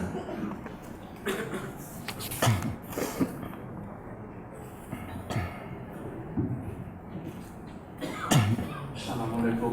Waalaikumsalam. Waalaikumsalam warahmatullahi wabarakatuh. Nama saya Renati Ustaz. Kami 3 di Pribadi Karaksi. Alhamdulillah. Kami pimpinannya Ketua DKM. Oh iya. Jangan sombong ya. Jangan sombong dia. Ketua DKM. Tadi Pak Ustadz sudah banyak sekali menjelaskan masalah tawadhu dan juga sombong. Jadi ada contoh-contoh dari Rasul Sallallahu alaihi wasallam. Bahwa Rasul itu begitu hebatnya hatinya seperti itu. Tetapi kami ini di Indonesia, banyak warga negara Indonesia yang menjadi TKI di Arab. Kemudian TKI ini banyak sekali yang mendapatkan pelajaran-pelajaran yang ada di sana. Kemudian TKI ini pulang ke Indonesia, ada yang berbahagia, ada yang karena tersiksa. Contohnya saja bahwa dia ditanya ada setrika yang kurang halus, kemudian majikan ini malah menyetrika dirinya, si pembantu ini. Nah, kemudian itu satu. Kemudian ada yang pembantu diperkosa oleh majikan. Nah, untuk ini karena Pak Ustadz mungkin juga ada di Nabawi, menurut pandangan Pak Ustadz itu bagaimana? Terima kasih. Wassalamualaikum warahmatullahi wabarakatuh. Waalaikumsalam. Jadi secara umum di negara mana saja, termasuk Arab Saudi, ya, tidak semuanya orang soleh. Ya. Tidak semua orang yang soleh. Di Arab Saudi ada Abu Bakar, ada juga Abu Jahal ya. Saya termasuk orang yang dipanggil untuk mengajar TKI dan juga TKW. Alhamdulillah TKI yang saya ajar kebanyakan bahagia, tidak semuanya bahagia. Ada yang majikannya ngantar sampai ikut pengajian, diantarin sama majikannya. Dinaikkan haji gratis, ada yang dikirimin duit untuk bangun masjid, banyak TKI seperti itu. Makanya banyak di antara mereka yang betah. Namun ada juga yang dizalimi. Ya, kita tidak. Namun yang terangkat di media selalu yang terzalimi, karena kalau yang baik buat apa diangkat di media? Jadi kita kalau ingin menilai tentu harus mensensus seluruhnya. Saya tidak mengingkari ada kezaliman, ada, karena saya pun sering ke pengadilan mempermasalahkan, membela atau artinya menerjemahkan dalil-dalil atau argumentasi yang disampaikan oleh TKI dan TKW kalau ada masalah. Makanya saya sering tahu masalah-masalah tersebut ya. Dan sebagaimana saya katakan ya, ada kebaikan dan ada kekurangan. Ada yang dizalimi, ada juga yang bahagia ya. Ya, ada yang dizalimi, ada juga yang bahagia. Jadi kita dalam Islam ya, kita mempelajari hadis-hadis Nabi sallallahu alaihi wasallam ya. Namun bukan berarti orang Islam bisa seperti Rasulullah sallallahu alaihi wasallam, tapi kita sampaikan dan kita berusaha bisa seperti Nabi sallallahu alaihi wasallam. Kalau saya ceritakan kebaikan-kebaikan orang Arab sangat banyak. Orang-orang Arab kalau sudah menyumbang luar biasa. Ya. Aceh dulu berapa sumbangannya. Ya. Kemudian masjid di mana-mana mereka bangun, anak yatim di mana-mana mereka bantu. Palestina, bantuan perorangan kepada Palestina saja sangat banyak. Orang-orang Suriah sekarang mereka bagaimana mereka terima berjuta-juta untuk banyak sekali sumbangan mereka meskipun mungkin kurang terpublish. Tentunya tidak sempurna, ada juga kekurangannya. Ada juga kekurangannya. Seperti bayangkan mahasiswa seluruhnya didatangkan dari berbagai macam negara untuk belajar di sana. Seperti saya termasuk mahasiswa tersebut. Datang dikasih tiket bolak-balik tiap tahun ya. Kemudian sekolah bukan cuma gratis, dikasih beasiswa tiap bulan 900 real, kemudian tempat tinggal pun digratiskan. Saya bisa bawa istri dan anak-anak tinggal di apartemen dengan 3 kamar ya, dengan ruang tamu yang besar. Alhamdulillah semuanya gratis. Ini diantara kebaikan ya negeri sana ya. Kekurangannya juga ada ya. Jadi dan ingat, tidak semua orang berarti orang Arab harus baik, enggak. Tidak semua orang ngerti Al-Qur'an berarti kemudian harus baik. Ada orang ngerti bahasa Arab tidak pernah baca Quran. Ada orang ngerti bahasa Arab tidak pernah belajar agama ya. Dahulu orang-orang munafik mereka lihat langsung Nabi sallallahu alaihi wasallam salat di belakang Nabi, belajar bersama Nabi, toh juga tidak baik ya. Jadi maksud saya, ya sebagai Arab Saudi sebagaimana juga yang lain, saya rasa TKW bermasalah baik di Hong Kong. Di Hong Kong tidak ada masalah. Banyak masalah juga ya. Cuma memang termasuk masalah di ekspos atau tidak tergantung. Tetapi kebaikan banyak saya temukan juga banyak TKI, TKW yang majikannya juga baik juga banyak ya.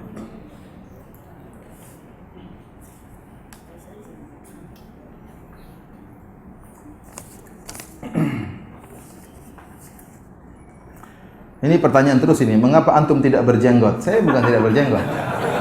Ada, tapi tidak kelihatan.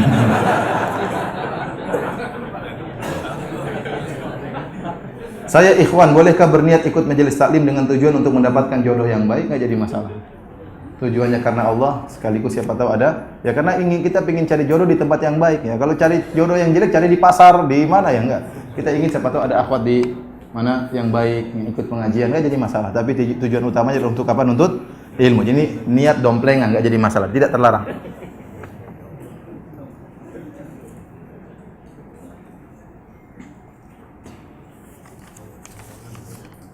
Saya kadang memakai kaos bola dan terkadang merasa ingin menunjukkan kepada orang bahwa saya juga suka berolahraga sepak bola. Apakah termasuk sombong? Sombong itu merendahkan manusia.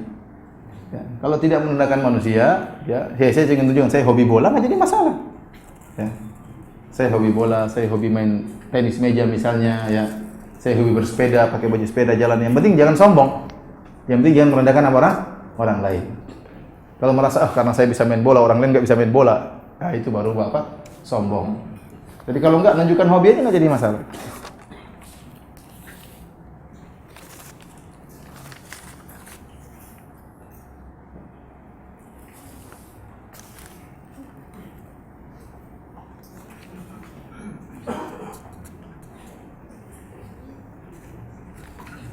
Ustadz, di keluarga saya ada perseteruan antara kakak dan adik. Saling memutuskan silaturahmi, bahkan sampai menajiskan. Bahkan adiknya berani berkata lebih baik masuk neraka daripada harus menyambung hubungan. Ana sebagai anak sangat sedih. Ya. Apa yang harus saya lakukan? Dinasihati, nasihati. Satu persatu didatangi ngomong baik-baik ya. Mengerikan ya. Kata Rasulullah SAW, la yadkhulul jannata qati'. Ya. Orang yang memutuskan silaturahmi tidak akan masuk surga. Dan dia menderita karena bermusuhan dengan kerabatnya sendiri. Ya pasti ada salahnya. Salah satu mungkin ada yang salah, tapi seorang harus berlapang dada. Ya, dia memaafkan saudaranya.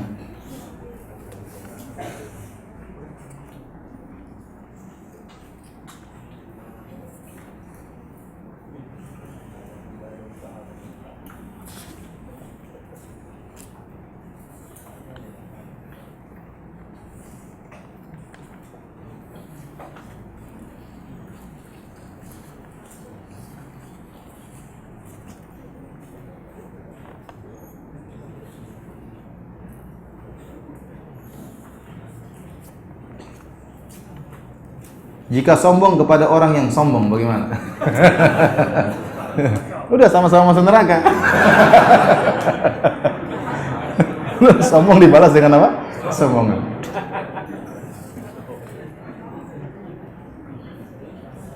Ustadz, bagaimana melatih ketawaduan terhadap anak-anak? Anak-anak tawadhu ya. Misalnya kita latih mereka beri sumbangan kepada orang miskin ya. Kita lihat mana temanmu yang miskin, ajak makan di rumah. Tidak apa-apa. Jadi anak-anak itu kalau sudah main sama yang kaya nanti timbul kesombongan dengan sendirinya. Kita sudah kasih HP yang mewah, kemudian barang mewah. Akhirnya apa? Sombong dengan sendirinya. Kita dengan tanpa sengaja kita menanam kesombongan dalam diri anak-anak. Maka jangan seperti itu ya. Jangan seperti itu. Tapi kita jangan berikan barang yang terlalu mewah, jangan. Yang wajar, dia percuma barang mewah buat anak-anak, buat apa? Ya. Barang yang sederhana. Ya. Kemudian tadi kita suruh dia, misalnya ada pengemis atau ada apa, kamu kasih duit sana, suruh dia nganterin, ya, suruh dia nganterin, atau suruh ada temanmu yang miskin, tolong ajak makan ke rumah, sambil ditanya-tanya gimana keluarga. Jadi dia dengar bahwasanya saudaranya ini susah, apa, hidup susah gitu. Jadi ini akan pengaruh dalam apa? Hatinya, dalam hatinya. Jadi tidak semua yang anak-anak ingin kita penuhi. Orang tua yang memenuhi seluruh keinginan anaknya, semuanya dia adalah orang yang berkhianat terhadap anak-anaknya. Ya, anaknya mau ini dipenuhi, akhirnya menakal, akhirnya sombong dan macam-macam gara-gara orang tuanya. Semua keinginan anaknya dipenuhi, tidak boleh. Anak belum bisa menentukan mana yang baik, mana yang buruk ya.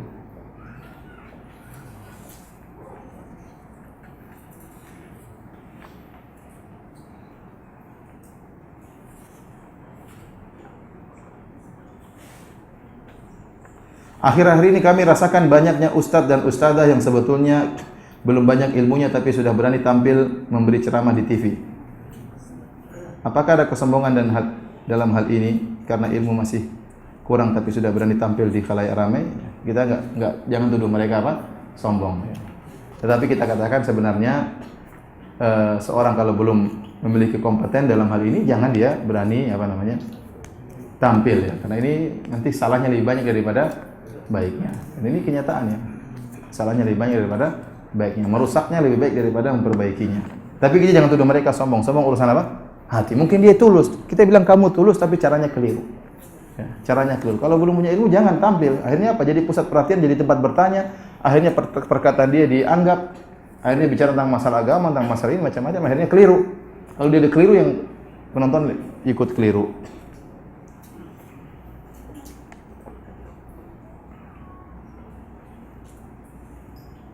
Bagaimana perbedaan sombong dengan menunjukkan kenikmatan yang Allah berikan kepada kita? Allah senang kalau Allah berikan kenikmatan pada seorang hamba tersebut menampakkan dampak dari nikmat yang Allah berikan.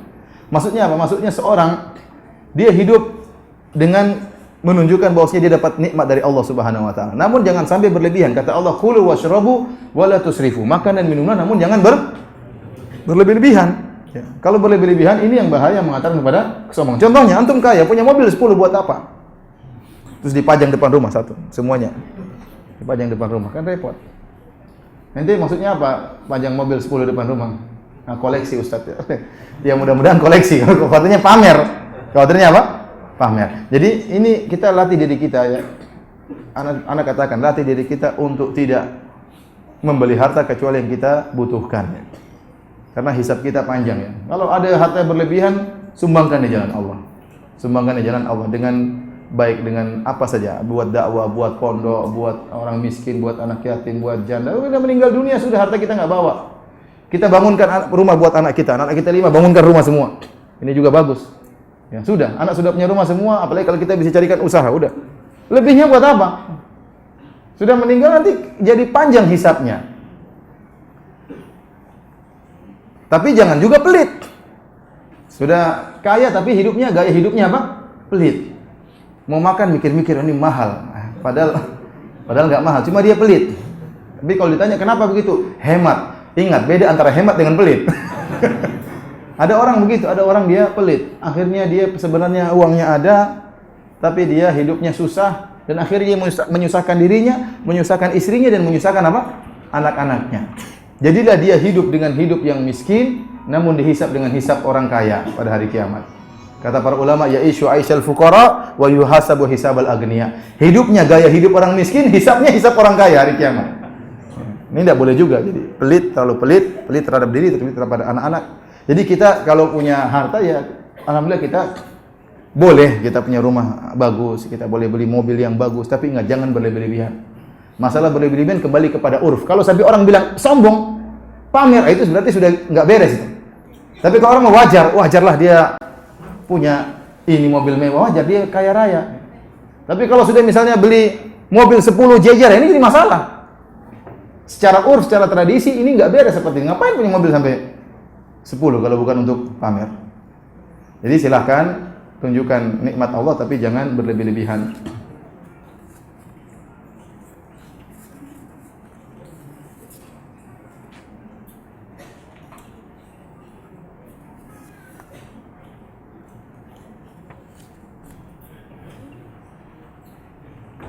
Zaman sekarang banyak orang ketika diajak bicara tapi sambil ketik-ketik HP. Tidak memperhatikan lawan bicaranya. Bagaimana menyikapi hal ini? Wallah ini menimpa siapa saja.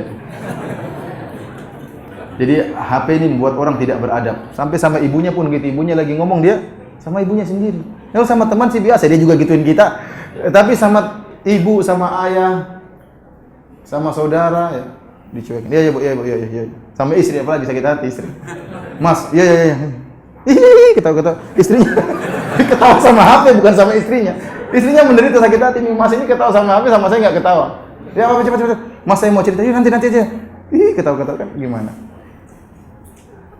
Grup sampai 20 banyak. Grup tungtang. Grup inilah, grup poligami lah, grup. Bikin sakit hati istri aja. Ini diantara hal tidak, dan itu kejadian tidak ngajarin adab. Sudah kumpul ayo kita makan bareng. Begitu kumpul masing-masing sibuk HP sendiri. Lihat buat apa kita kumpul di sini? Itu kenyataan. Buat apa kalau gitu? Ya udah enggak usah ngumpul. Kumpul cuma masing-masing sibuk dengan apa? HP-nya. Ente punya adab. Pada waktu bicara istri taruh HP silent. Tungtangnya enggak kedengaran. Udah saya ngomong, ada waktu buat istri, ada waktu untuk lihat HP ya. Ya kalau lihat HP terus musibah ya. Habis waktu buat apa? HP akhirnya ada hak-hak yang harus kita tunaikan terabaikan. Hak istri kita abaikan, hak anak-anak kita abaikan, hak orang tua tidak beradab di hadapan orang tua, di hadapan ustaz tidak beradab. Ya. Ustaznya gimana? Sibuk sendiri, enggak boleh ya. Jadi harus beradab di hadapan yang lain.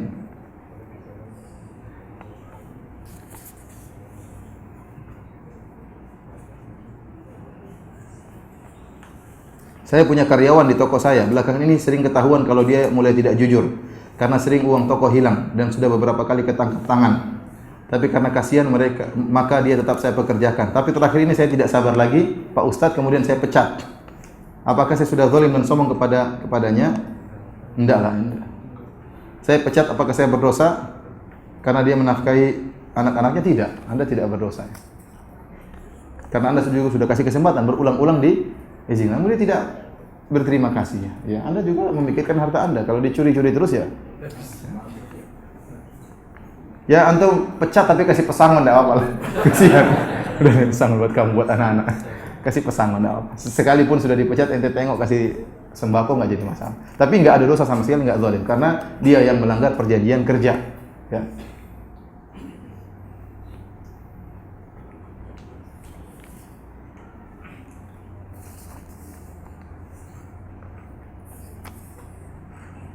Afwan Ustaz, mohon penjelasannya apakah yang harus dilakukan seorang wanita yang pernah mendekati zina selain bertobat? Mohon penjelasannya.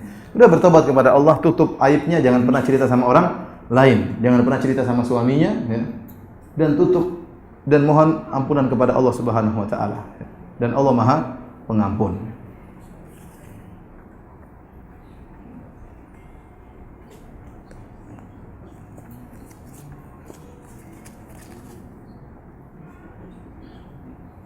Apakah maksud tidak boleh bicara seperti teriakannya kuda, himar? Kata Allah, "Inna ankaral aswati la sautul hamir." Ya. Sungguhnya suara yang paling buruk adalah suaranya apa?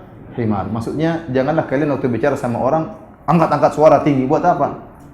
Kalau Anda menyangka suara paling tinggi itu hebat, berarti himar lebih hebat dari ente. Maksudnya begitu. Allah tidak suka seorang berbicara tinggi di hadapan yang lainnya. Maka maksud saya segala perilaku yang menunjukkan kita merasa tinggi daripada yang lain itu dilarang.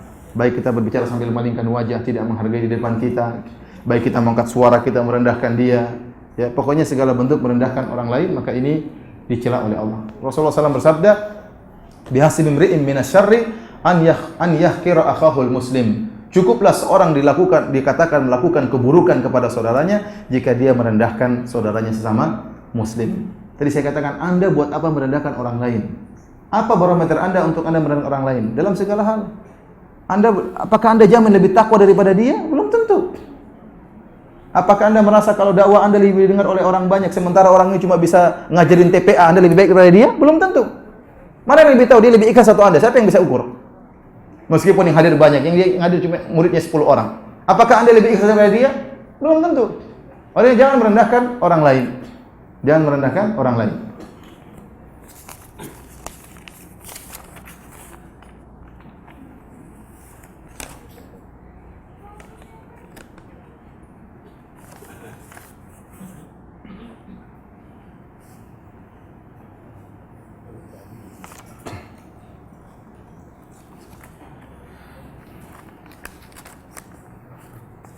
Bagaimana adab dan sikap berbicara dengan orang tua, terutama bapak? Apakah boleh seorang anak menasihati orang tua, bapak yang selalu dianggap kurang beriman, padahal bapaknya sudah sangat berusaha berubah menuju lebih baik? Ya boleh. Ini di antara berbakti kepada orang tua, mendakwahi orang tua dengan cara yang halus, dengan cara kata-kata yang halus. Ya, itu orang tua punya jasa besar sama kita. Kalau nggak ada mereka, kita nggak ada di dunia ini. Ya. Oleh karenanya kita harus menghormati mereka. Bahkan kalau mereka kafir pun kita harus hormati. Bagaimana lagi kalau mereka beriman, meskipun imannya masih belum sempurna sebagaimana kita juga tidak sempurna. Maka dengan kata-kata yang lembut, jangan tembak-tembak, jangan vonis-vonis, ya. Diajak berpikir. Intinya cara yang selembut-lembutnya lah kepada orang tua. Ini ada lagi nih.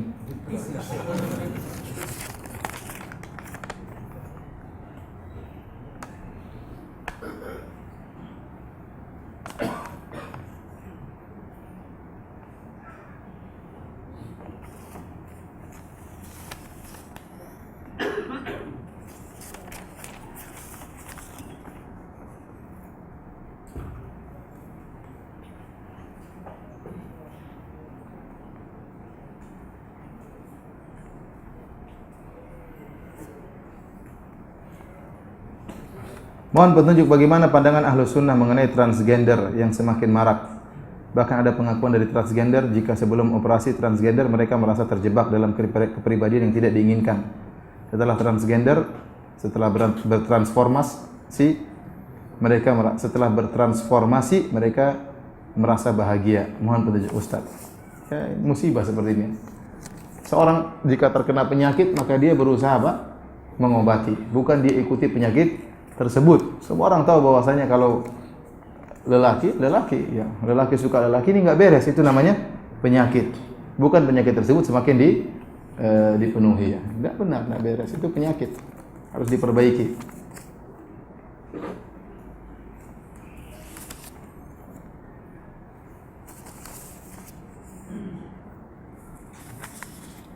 Bolehkah seorang muslim mengucapkan selamat hari Natal kepada sahabat yang Kristen atau Katolik? Kita berbuat baik kepada non-muslim, tapi ada ranah-ranah yang tidak boleh kita ikut-ikutan, ya. Seperti acara-acara keagamaan mereka.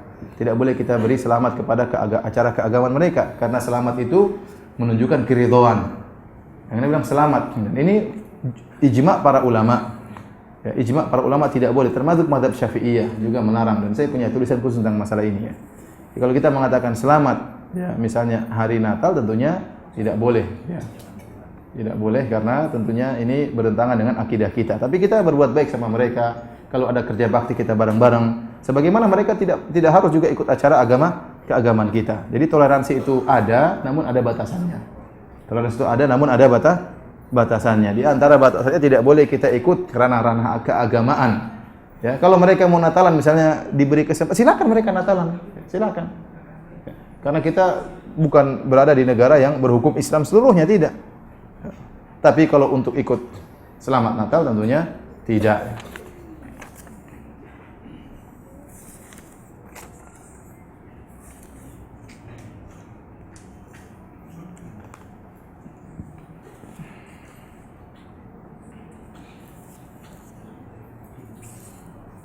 Bagaimana melatih akhlak yang mulia Pak Ustadz jika ada seorang sudah terdidik, terbentuk akhlak yang kurang baik, misalnya egois, ceplas-ceplos, gampang marah, ya berusaha menahan diri. Ya. Akhlak itu bisa dirubah. Kalau akhlak tidak bisa dirubah, buat apa Rasulullah SAW mengajarin akhlak? Di antaranya kita berdoa. Doanya Allahumma hdini li ahsanil akhlaqi la yahdi li ahsaniha illa ant. Wasrif anni sayyi'aha la yasrifu anni sayyi'aha illa ant. Artinya ya Allah, tunjukkan aku kepada akhlak yang terbaik. Tidak ada yang bisa menunjukkan aku kepada akhlak yang terbaik kecuali Engkau ya Allah. Dan jauhkanlah aku dari akhlak yang buruk. Tidak ada yang bisa menjauhkan aku dari akhlak yang buruk kecuali Engkau ya Allah. Rasulullah SAW mengatakan, ana zaimun bi baitin fi alal jannah liman hassana khuluquhu. Aku menjamin istana di atas surga bagi orang yang memperbaiki akhlaknya. Berarti akhlak bisa dirubah. Ya, akhlak bisa dirubah. Perangnya itu bisa dirubah. Orang pemarah bisa enggak jadi pemarah. Orang pelit bisa jadi dermawan. Bisa. Jika dia berjuang dan dia berusaha. Dia sedikit-sedikit ya, dengan dilatih sedikit demi sedikit, ya. Ceplas-ceplos mulai tahan mulutnya. Jangan, karena ngomong tuh ada syahwat. Kalau lagi ngomong syahwat, diam. Latih diri sedikit. Bawa permen, begitu ngomong makan permen biar supaya enggak banyak omong. Ya. Latih biasa diri untuk mendengar. Jangan suka yang menjadi pembicara terus. Maunya dia yang bicara, mau menguasai majelis terus. Udah ada yang ngomong, ganti orang yang ngomong. Ya udah. Karena kadang orang angku dari sini, pingin dia ngomongnya didengar. Orang belum selesai ngomong dia sudah patahin. Kenapa? Dia meremehkan orang tersebut. Pendapat dia kayaknya tidak dihargai. Ente belajar menghargai pendapat orang lain. Ente belajar menghargai sudut pandang orang lain. Ya. Latih diri. Ente belajar dengar orang lain ngomong sampai selesai. Ini perlu dilatih. Ya. Jangan kita hobi ngomong terus tinggal masuk neraka jahanam nanti, ngeri.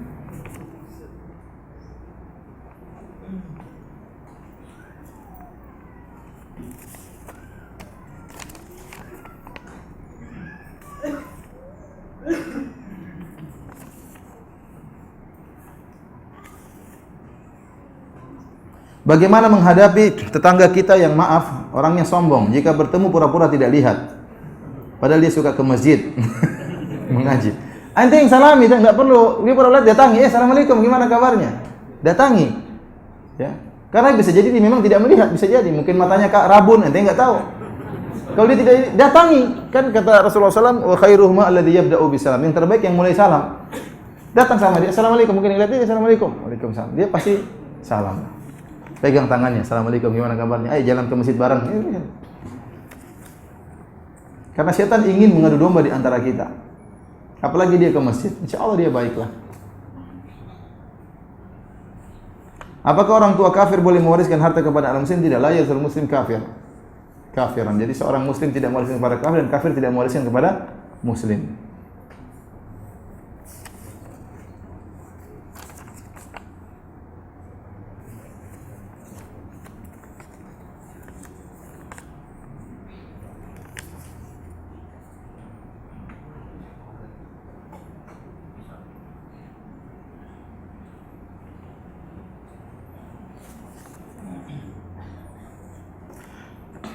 Ustadz, anak-anak alhamdulillah mulai mencintai kajian sunnah. Mohon nasihatnya kepada anak-anak bagaimana menanamkan sikap percaya diri dengan tetap tawadhu. Percaya diri lain dengan tawadhu. Percaya diri disertai dengan bismillah kepada Allah. Jadi isti'anah. Orang tidak boleh percaya diri tanpa percaya diri dengan melupakan Allah, enggak boleh. Tapi kita percaya diri, saya sudah berusaha dan saya sudah berdoa, maka ada percaya diri. Allah tidak akan meninggalkan saya. Ini butuh, kita perlu percaya diri seperti ini. Kenapa? Kita sudah berusaha dan kita sudah berdoa kepada Allah, kita sudah bilang bismillah tatkala ingin melakukan, kita sudah istikharah, maka butuh percaya diri. Namun jangan sombong. Percaya diri bukan berarti apa? Sombong. Saya insya Allah bisa. Ini bukan sombong. Kamu bisa, nak bisa. Bukan berarti kemudian dia bisa rasa sombong. Enggak. Banyak orang yang bisa tidak sombong. Kapan sombong? Merendahkan yang lain. Oh itu dia enggak bisa, saya bisa. Itu baru sombong. Tapi kalau dia sendiri percaya diri untuk bisa melakukan setelah dia berusaha dan berdoa kepada Allah, maka ini dituntut.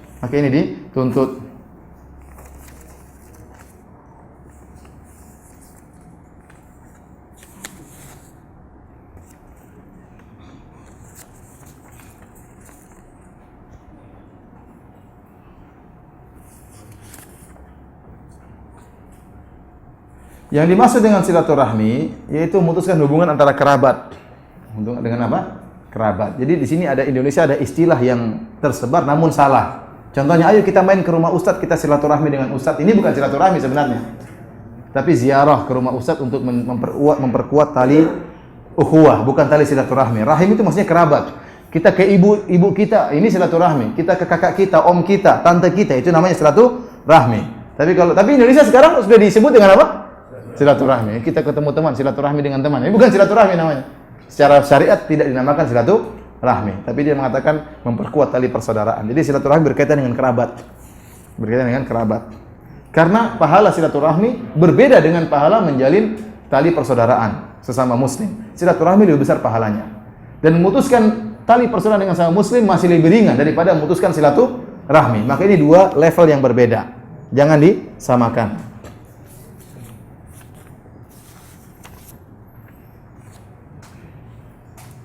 Ustaz, jika ada yang sudah sering ikut pengajian tapi tetap belum bisa ramah dan tidak menyebar salam, ya diingatkan, kan sekarang mungkin ikut kasih tahu. Rasulullah SAW waktu pertama kali masuk kota Madinah, kata Abdullah bin Salam, awalu kalamin sami'tuhu minan Nabi sallallahu alaihi wasallam afsyus salam, ya ayuhan nas afsyus salam bainakum. Perkataan pertama kali yang saya dengar Nabi Muhammad ucapkan tatkala di kota Madinah, dia mengatakan, wahai manusia, tebarkanlah salam di antara kalian. Afsyus salam, wa atimu ta'am, berilah makan kepada fakir miskin. Wasilul arham, sambunglah silaturahmi. Wasallu bilaili wa nasuniyam, salatlah di malam hari tatkala orang sedang tidur. Tadkhulul jannata bisalam, maka kalian akan masuk surga dengan penuh keselamatan.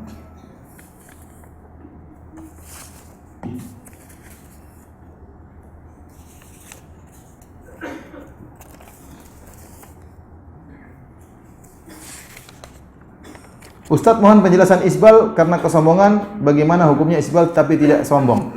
Masalah isbal, kalau karena kesombongan, semua ulama sepakat hukumnya haram dan ini mengantarkan kepada neraka jahanam. Kenapa? Ada kesombongannya. Ya, ada kesombongannya. Tapi kalau isbal tidak karena sombong, hanya karena mode atau yang lainnya, atau tidak dia perhatikan, tidak terbukti dalam harinya untuk sombong, maka ini khilaf di kalangan para ulama. Jumhur ulama menyatakan hukumnya makruh. Sebagian ulama Syafi'iyah seperti Imam Az-Zahabi, Ibnu Hajar Al-Asqalani mengatakan haram secara mutlak isbal. Sombong atau enggak sombong tetap saja haram. Tapi sebagian seperti Imam Syafi'i, Imam Nawawi mengatakan makruh. Maka kita berusaha tidak isbal, ya, karena minimal hukumnya apa? Makruh. Namun bukan berarti orang isbal pasti dia sombong, tidak, ya. Tidak, karena ada yang karena sombong dan ada yang karena memang hanya sekedar model atau tidak terlintas dalam pikirannya kalau dia bakalan apa? Sombong dengan demikian, ya. Yang lebih hati-hati kita angkat celana kita, ya, di atas mata kaki. Karena itu sunnah Nabi sallallahu alaihi wasallam.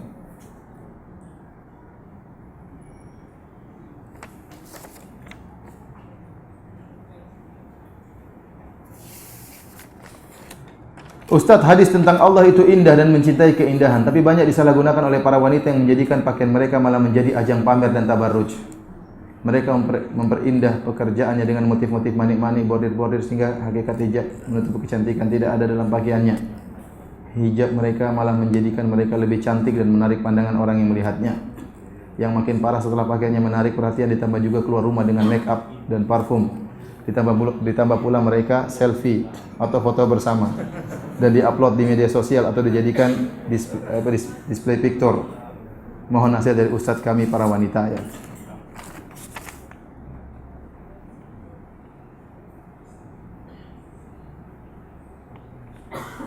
Ustadz, saya ingin bertanya bagaimana memberitahu papa saya untuk tidak berisbal dalam berpakaian, karena menurut beliau isbal adalah sunnah saja. Ya udah, gimana lagi? Jadi kita bilang, Pak, ini sunnah saja maka kerjain gitu. Ya pelan-pelan sabar. Orang tidak bisa dipaksa. Orang tidak bisa dipaksa. Alhamdulillah dia sudah ke masjid, mengikut pengajian. Alhamdulillah. Suatu saat ada hatinya dia, wah saya sudah mau mati, mending saya naikkan celana sedikit biar dapat pahala lebih banyak. Ya, kita mengatakan paksa juga nggak bisa, karena ada khilaf di kalangan para ulama. Ada yang mengatakan derajatnya haram, ada yang mengatakan cuma makruh kalau tidak disertai dengan apa? Kesombongan. Tidak bisa kita paksakan. Yang lebih afdal dan yang benar adalah harus dinaikkan. Ini pendapat yang kuat. Kenapa Rasulullah SAW menyuruh para sahabat untuk menaikkan celana mereka? Rasulullah SAW tidak tanya dulu, kamu sombong nggak? Ayo angkat, kata Rasulullah, angkat. Rasulullah tidak tanya dulu, kamu sombong nggak? Kalau sombong, angkat. Kalau nggak sombong nggak apa-apa, enggak. Rasulullah SAW suruh memerintahkan mereka secara mutlak untuk angkat celana. Namun saya katakan pelan-pelan, ya, pelan-pelan. alhamdulillah papanya sudah ikut ngaji dan hadir di kajian kita sekarang ini, ya. Semoga dibuat semangat untuk melaksanakan sunnah Nabi sallallahu alaihi wasallam. Adapun tadi pertanyaan tentang masalah jilbab, ya. Ya, kita berdoa kepada para wanita ya, semoga ya menjalankan fungsi jilbab. Jadi jilbab itu ya fungsinya bukan untuk menarik perhatian ya. Jilbab itu bukan untuk mempercantik apa? Diri ya. Tapi jilbab itu fungsinya untuk menjaga seorang wanita ya, agar tidak diganggu. Kalau jilbabnya malah menarik perhatian, membuat orang semakin terpesona dengannya, maka ini bukan jilbab yang syar'i, bukan jilbab yang syar'i. Demikian saja para hadirin dan hadirat yang dirahmati Allah Subhanahu wa taala, kurang lebihnya saya mohon maaf, masih banyak pertanyaan yang tidak mampu saya jawab karena kekurangan ilmu. Semoga Allah Subhanahu wa taala mengampuni dosa-dosa kita dan semoga Allah menjauhkan kita dari penyakit sombong dan yang lainnya. Sebagaimana Allah kumpulkan kita di masjid ini, semoga Allah kumpulkan kita di surganya kelak. Amin ya rabbal alamin. Wabillahi taufiq wal hidayah. Assalamualaikum warahmatullahi wabarakatuh.